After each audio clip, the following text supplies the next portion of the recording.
Hi friends, welcome back to our channel. ఏపీలో అధికార పగ్గాలు చేపట్టిన టీడీపీ కూటమి ప్రభుత్వం ప్రజలకు మరో శుభవార్త అయితే తీసుకొచ్చింది. ఇప్పటికే సామాజిక భద్రతా పెన్షన్ల పెంపు నిర్ణయాన్ని అమలు చేసిన ఏపీ ప్రభుత్వం మరో హామీ అమలుకు సిద్ధమైంది. జూలై 8వ తేదీ నుంచి ఏపీలో ఉచిత ఇసుక విధానం అమల్లోకి తేవాలని ముఖ్యమంత్రి చంద్రబాబు నాయుడు గారైతే నిర్ణయించారు. ఈ మేరకు మంత్రి కొల్లు రవీంద్రను చర్యలు చేపట్టాలని ఆదేశించారు.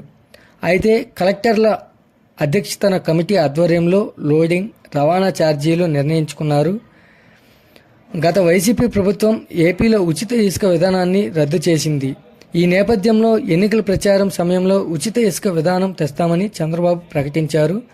ఆ హామీ మేరకు ముఖ్యమంత్రిగా బాధ్యతలు స్వీకరించిన నెల రోజుల్లోపే నూతన ఇసుక పాలసీని తీసుకువస్తున్నారు. అయితే నూతన ఇసుక విధానం మీద సీఎం చంద్రబాబు మంగళవారం సమీక్ష నిర్వహించారు. ఈ సమీక్షలో 2014 నుంచి 2019 వరకు ఇసుక సరఫరాలో అమలు చేసిన విధానాన్ని చర్చించారు. అయితే 2019 ఎన్నికల్లో గెలిచి అధికారంలోకి వచ్చిన వైసీపీ ప్రభుత్వం అనుసరించిన విధానాలపై అధికారులతో చర్చించారు.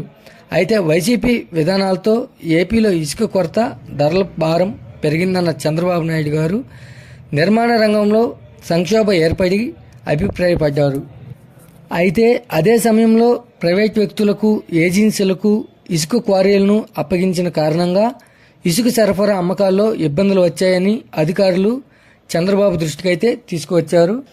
అలాగే ఇసుక క్వారీల నిర్వహణ లోపాలని, సీసీ కెమెరాలు, జీపీఎస్ ట్రాకింగ్, ఆన్లైన్ విధానం సరిగా లేకపోవడం వలన అక్రమాలు జరిగిన సంగతిని సీఎంకు వివరించారు.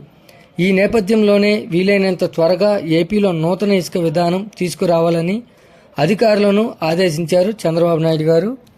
అయితే నిర్మాణ రంగానికి కొరత లేకుండా ఇసుకను అందుబాటులో ఉంచాలని ఆదేశించారు. అలాగే స్టాక్ పాయింట్లలో ఉన్న ఇసుకను సరఫరా చేసే అవకాశాలను పరిశీలించాలని మంగళవారం నాటి సమీక్షలో అధికారులకు స్పష్టం చేశారు. తాజాగా జూలై 8వ తేదీ నుంచే ఏపీలో ఉచిత ఇసుక విధానాన్ని ప్రారంభించాలంటూ చంద్రబాబు స్పష్టం చేశారు. ఏర్పాట్లు చేయాల్సిందిగా మంత్రి కొల్లు రవీంద్రను ఆదేశించారు.